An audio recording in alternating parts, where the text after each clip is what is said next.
Alright guys, this is our next installment and our last installment of Immortal.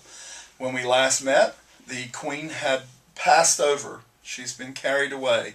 The people have celebrated and ended their celebration by building the pyramid, symbolic of her eternal resting place for her body, but not for her, obviously.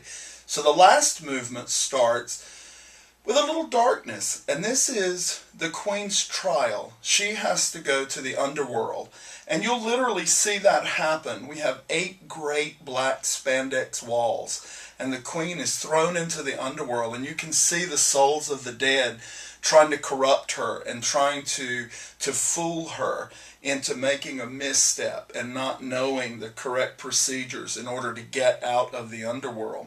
Well, at some point you'll see her pulled in to the underworld. She has to cross that river. She has to acquiesce to death eventually.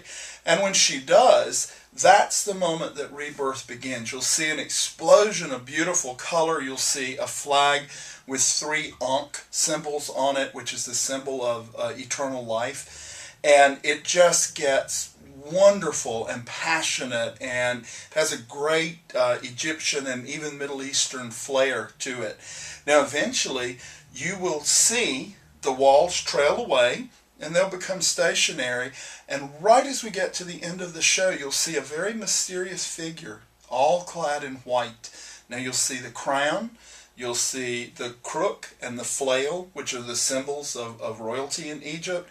You'll see the gorgeous beaded collar. You'll see a white cape. Everything that would be symbolic of Egyptian female royalty, but not 1 inch of color, not 1 inch of flesh, not 1 inch of humanity. It's all pure white, and that's representative of the Queen reborn in a pure state. And that's how we end the show, and it's absolutely going to be mysterious and gorgeous. A very exciting show so far. It's a very different show for us, and it represents a step into the future. And it's really a tough show. There's a lot going on, and there's a lot left to put in. So this is a great time for me to thank everybody who's worked on costumes and props and flags and water and lining the field. They're just, you have, some of you know, but there's just no end to the number of people it takes to make this happen.